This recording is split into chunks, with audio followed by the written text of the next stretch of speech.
Hey there, yogis. My name is Crystal Gray. I'm the creator of the Yoga Goddess Academy and the online course called the Yoga Goddess Reboot to help you create more consistency in your yoga routine. Make sure to check it out. The link is in the description. In today's class, we're going to be focusing on the hips. This is one of the biggest complaint areas that I hear from my students and my clients. So let's get into it. The only props that you're going to need for this are a mat and 2 blocks if you have them. But if you don't have them, it's okay. I'll show you how to modify without the blocks. All right, let's get started. Let's begin this practice up at the front of the mat in standing mountain pose or Tadasana. Bring the big toes together to touch if that feels okay for you, or you can separate the feet up to about 2 inches. Lift the toes, spread them apart and grip them down, and really feel all 4 corners of the feet pushing down into the mat. Make sure not to lock the knees back, so just squeeze the muscles right above the knees there. Bring the pelvis into neutral, meaning your booty's not popping out, your tailbone's not tucking under. Lift the ribs. Arms, or relax the shoulders, arms by the sides, palms facing in, and chin parallel to the ground. Start to breathe here. Using this pose here and this time in this pose to really kind of start to let go of everything that you've already interacted with today, anything that's on your mind. Just start to let that go now and really focus on being present for these next few minutes here.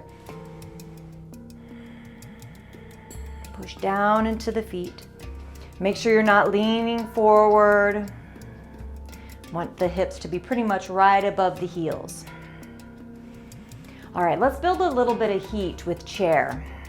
Before we do, make sure that you're drawing the lower belly gently in and up. Expand the ribs in every direction. And then as you exhale, you really ground down into the feet. Just letting go. A lot of times we store a lot of emotions and they say memories, trauma and stuff in the hips. So let's just let go today. So on your inhale, think I. On your exhale, let go. All right, chair Utkatasana. Inhale, reach your arms up overhead. Our hands can stay shoulder width. And then exhale, sit back into your chair, Utkatasana. Now make sure that you're really sitting back. Push the knees back so much that you can see the toes and the ankles. Navel towards the spine. Go a little bit lower. Let's just build some heat on your inhale, I. Exhale, let go. Wrap the shoulders. I. Let go. One more inhale. And exhale, fold. Straightening the legs just to where you can today with keeping the pelvis tilted. Okay, on your inhale, come up to your flat back. Hands can be on the shins or the ground. Bend your knees, plant your hands. Exhale, step back to plank. Let's hold here for a couple breaths again to build some heat. So really push into the hands, almost like you're trying to round the upper back a little bit, puffing up the space in between the shoulder blades. Draw your navel towards your spine. So pretty much from the tip of the tailbone to the crown of the head, you're parallel to the ground. On your inhale, push forward so the shoulders come past the wrist. Knees can come down or stay up. Exhale, lower down in a straight line. Don't roll down, elbows in. Uncurl the toes, push into the knuckles. Inhale, lift the chest forward and up, shoulders relax away from the ears, elbows in. Exhale, lower down. Curl the toes under. Now push up in a straight line, whether you're going to the knees or straight up to plank. And then exhale, hips up and back, downward facing dog. Roll the shoulders again away from each other. Roll the forearms in. Keep the knuckles heavy. You want to push, push, push so much that you're in a straight line from the wrists all the way up to the hips.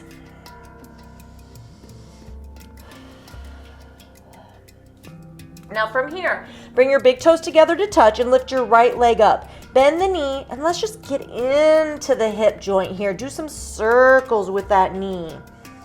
Go the other way. Good, and switch it out. Bend the left knee. Couple circles in one direction. And go the other way. Good. Now come down to your hands and knees.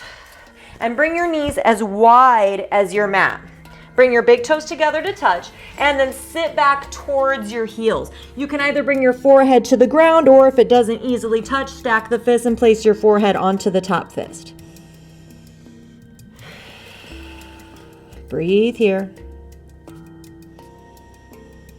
Taking some cleansing breaths as needed, breathing in through the nose, out through the mouth.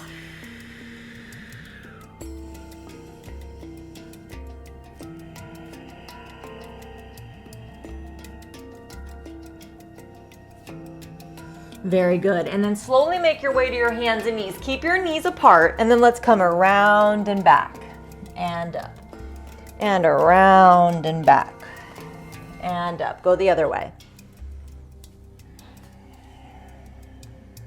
Again, getting into the hip joints, warming everything up. All right, bring your knees back towards center. Make your way back into your downward facing dog. Bend your knees, inhale, look forward. At the end of the exhale, you can hop forward or walk forward. Coming back into your standing mountain pose feet. Inhale, come halfway up to your flat back. Exhale, fold over the legs. Push into the feet, look out in front of you. Inhale, rise up, circle your arms out to the side and overhead. Exhale, hands to your heart. Breathe. Okay. Let's do figure 4 chair. It's a really, really great hip stretch. It's one of my favorites. Have a strong base in the left foot. Lift the toes, spread them apart and grip them down. And then cross your right leg over, okay? Keeping that foot kind of flexed and active, pushing into the heel and the ball of the foot. Now, just like we did our chair pose, you're gonna sit back. Okay, so this right knee is kind of pushing away from you. You're not crossing all the way over, okay? You should have like a triangle here. Keep the spine nice and long, torso nice and long. I like to come down and bring my elbows to my lifted leg, but that's because I can do it and keep my spine long. If that makes you round your back, then please don't go there. Try to keep your hips square.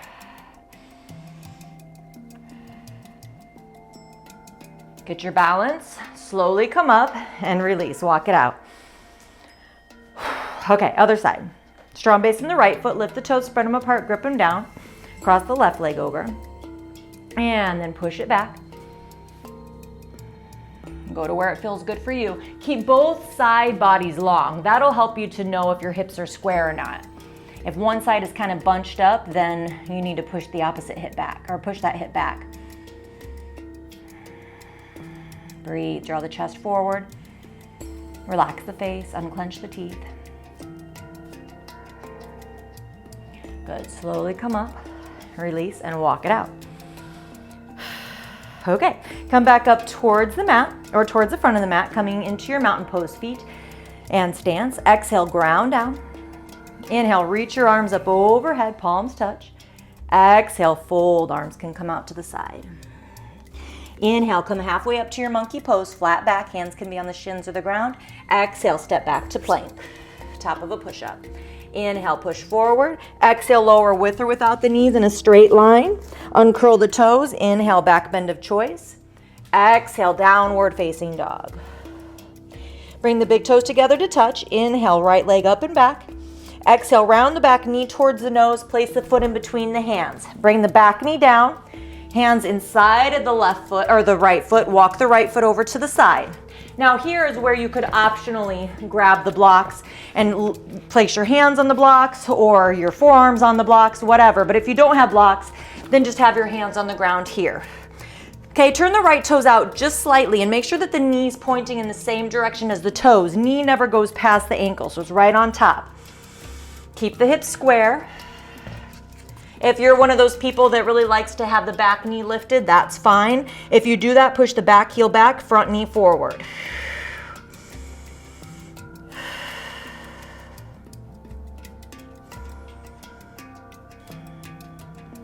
Good. Now, slowly walk yourself out of that. Listen here, all we're gonna do is come back to down dog, three-legged down dog, then we're gonna come right into pigeon. So lift the back knee, inhale, right leg straight up and back.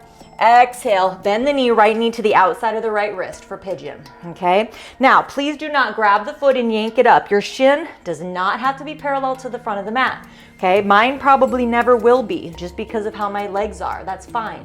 If you need to get deeper in the pose though, if you're not feeling a big enough stretch in the right hip, then you can curl the back toes under and walk it back a little bit. Now you can stay like this or you can come onto your forearms, or if you have blocks, you can come onto the blocks. So basically the blocks are bringing the ground up to you, or making your arms longer, however you want to look at it. If you can go further, then you could move the blocks out of the way and put the block under the forehead. Try to keep the hips square, back leg is parallel to the long side of the mat.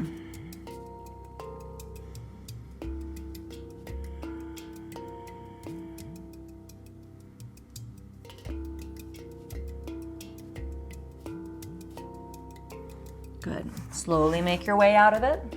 Make your way to downward facing dog. Three-legged dog is fine. You can lift the right leg up, just kind of move it around, release it from the pose, and then bring it down. Inhale, come forward to plank, shoulders past the wrists. Exhale, lower with or without the knees. Uncurl the toes, inhale, back bend. Exhale, downward facing dog. Inhale, left leg up and back. Exhale, bring it through low lunge. Bring both hands inside of the left foot, walk the left foot over to the left. Now, if this back knee is in pretty far and your knees are at 90 degrees, try to walk the back knee back, okay? Keep the hips square, the left toes can turn out a tiny bit, have the knees point in the same direction as the toes. Knee is not going past the ankle. Breathe. Relax the forehead, relax the jaw. Soften into the pose. If you want to lift the back knee, that's fine. Just push the back heel back, front knee forward.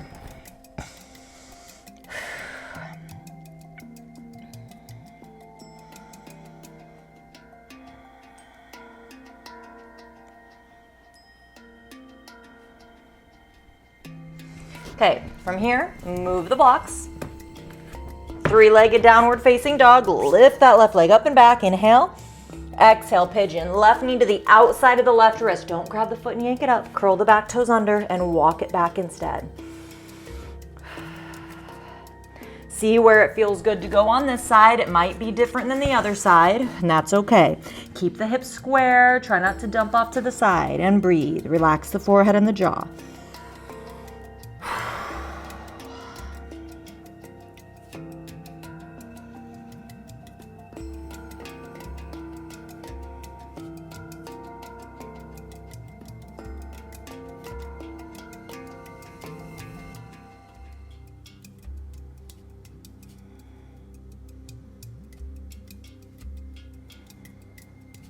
One more breath.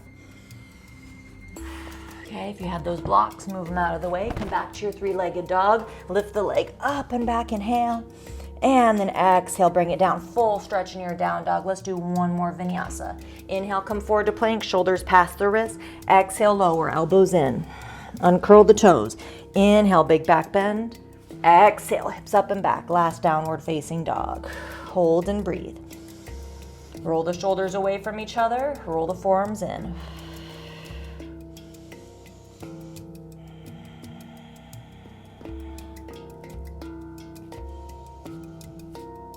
Very good. Come down to the hands and knees and swing the feet around and come to seated. Okay, let's come into fire log pose, it's called. So what we'll do here is have the right leg under, okay? So the right shin is parallel to the front of the mat now, okay? Or the side of the mat, however you are. Keep this foot active, meaning you're not gonna let the foot turn in. You wanna push into the heel and the ball of the foot, keeping the ankle locked.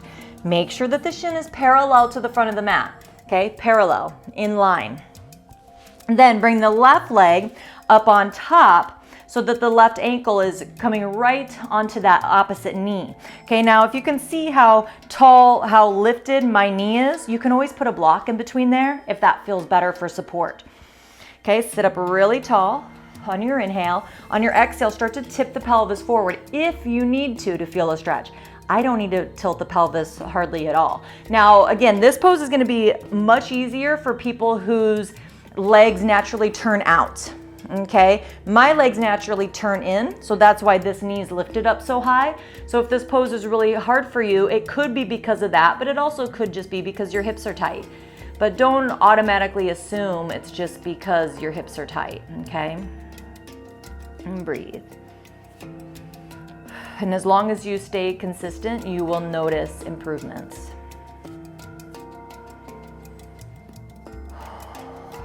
Very good. Slowly come up. Now I like to kind of extend the legs out and shake it out a little bit before going to the other side. So now left leg under, activate the ankle so that it's locked, and then the opposite foot goes on top, okay? So both shins are stacked. And again, if you want to put a block under the knee, whatever knees you want to do, that's fine. Just make sure that you're not tucking the tailbone under, okay? So you really want to be sitting right on top of the sitting bones. On your inhale, lengthen. On your exhale, maybe tip the pelvis forward. Again, I don't need to tilt it hardly at all in order to feel a stretch, but you might need to go much further than me, just depending on how your body is. Doesn't make me any less of a yogi, right? Or any less good at yoga. You're good at yoga if you listen to your body and if you're consistent with your practice and if you bring the teachings off of your mat. That's why I love the study of the Yoga Sutras so much, because it really helps you to not only transform your practice, but your entire life. Very good. Slowly come up. And then move the blocks out of the way. Lay all the way down onto your back. And bring your knees in towards your chest and just kind of rock a little bit from side to side. And then we're gonna go into happy baby. So you can either do this one leg at a time or both legs, okay? So you're having the knees in, kind of bring the knees apart a little bit so that they're more in line with your armpits. Now, start to bring your feet up like you're planting, like you're walking on your ceiling, okay? So your feet are like flat. Now, from here, you're gonna put your elbows on the insides of the knees, grab the outside edges of the feet, and pull the knees down. If you just wanna do one leg at a time, that's totally fine. So just pulling the knee down towards the armpit, but you really wanna keep the shin perpendicular to the ground. So it's not turning out, it's not turning in, okay? The foot is parallel to the long edge of the mat. So again, one side or both. If you need to switch sides, you can do that. Keep the shoulders plugged in, head is on the ground. Lengthen your tailbone onto the mat. Meaning don't let the booty roll up.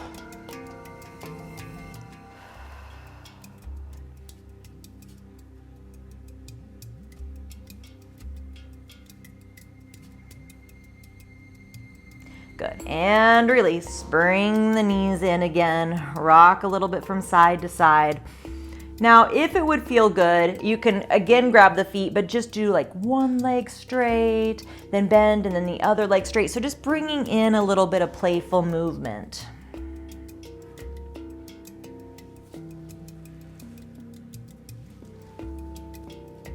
Very good. Both legs into the chest. Roll yourself into a little ball. And then bring the feet down to the ground and extend the legs out, arms by the sides. Hands a little bit wider than the mat, palms facing up. Let the feet fall out to the sides. And you stay there. And what I would love for you to do is just to please take at least a few breaths in Shavasana. Just lay there, relax, close your eyes, letting everything that you just did over these last few minutes with me really sink in and assimilate body, mind, and spirit. Okay, feel free also to set a timer for 5 or 10 minutes and really just enjoy your Shavasana. Don't forget to subscribe and give this video a like if you felt good, and let me know in the comments, how did you feel after this practice and what would you like to see next? Have a great day. Bye.